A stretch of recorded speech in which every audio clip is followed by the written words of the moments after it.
అయితే ఇంటికి తీసుకొని వస్తూ ఉంటాడు. ఇక మనోజ్ అయితే అలా తూగుతూ ఉంటాడు. ఏంట్రా వీడు ఇలా చూస్తున్నాడు, ఏంట్రా ఏమైంది వీడికి అని చెప్పేసి అయితే ప్రభావతి అడుగుతూ ఉంటుంది. ఇక ప్రభావతి ఏంట్రా నీ వాలకం ఏంట్రా అని ప్రభావతి అయితే మనోజ్ని తిడుతూ ఉంటుంది. ఇక మీనా వీళ్ళందరూ అయితే అలా చూస్తూ ఉంటారు.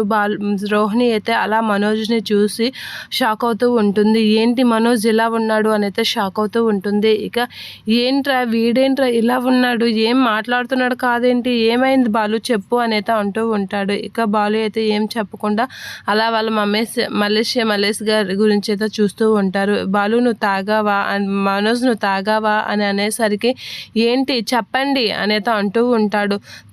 తాగును అంటే ఈ బాలునే మనోజ్తో బలవంతంగా తాగించాడు అనైతే అనేస్తూ ఉంటాడు మలేషియా బాబాయ్. అలా అనేసరికి ఒక్కసారిగా షాక్ అవుతూ ఉంటారు రాజేష్, బాలు.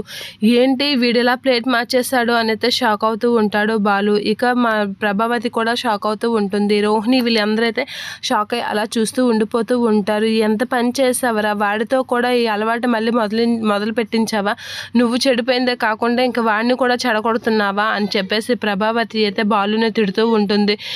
నువ్వు అసలు మనిషివేనా, ఎంత చెప్పినా నువ్వు మారవా అని చెప్పేసి ప్రభావతి అయితే అంటూ ఉంటుంది. ఇక మనోజ్ అయితే అటు ఇటు తూగుతూ ఉంటాడు. మీనా అయితే అలా చూస్తూ ఉండిపోతూ ఉంటుంది.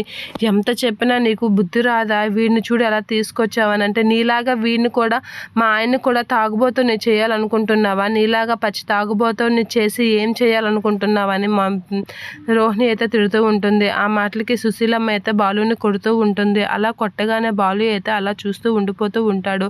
సుశీలమ్మ అయితే కొట్టేసరికి మీనా వీళ్ళందరూ అయితే అలా చూస్తూ ఉంటారు. ఇక ఎంత చెప్పినా ఏం లాభంలేండి, ఈ మనిషికి ఎంత చెప్పినా వేస్ట్, ఈ మనిషి బుద్ధి ఈ మనిషిదే, ఈ మనిషి చెడిపోయింది కాకుండా ఇప్పుడు నా భర్తను కూడా చెడగొడుతున్నాడు అని చెప్పేసి రోహిణి అంటూ ఉంటుంది. ఇక శృతి వీళ్ళందరూ అయితే షాక్ అవుతూ ఉంటారు. ఇక మలేషియా అతను చేసిన పనికి బాలు అయితే అతను కాస్త చాలా సీరియస్గా చూస్తూ ఉంటాడు.